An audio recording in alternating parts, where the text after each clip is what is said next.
how to delete the old files in cam scanner application.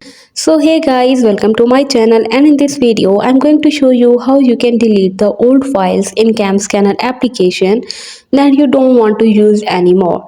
So it's super easy and we will make sure you get it right. You just make sure to watch the complete video carefully to avoid forgetting anything and making mistakes. So let's get started. We have to open the cap scanner application, and after that you can see I have three old projects that are not in my use and I don't want to use them in the future. So if I want to delete those files, all I have to do is strongly tap on one of the file you want to delete, and you will see that this file will be selected.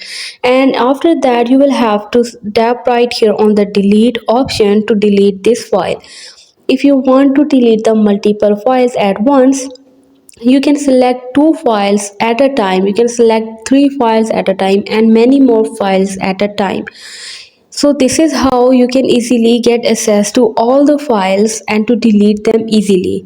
Also guys, if you want to deselect those files, you have to tap right here on deselect all, and to delete those files you can see I have selected up the three files, and now I have to tap right here on the delete option. So let me tap here, and you can see you have to tap right here on the yes button to allow them to delete your files. So this is how you can easily delete your old files in the cam scanner application. Hope you guys like my video, and please consider showing your support by commenting, liking, sharing and subscribing to my channel for more valuable content in the future.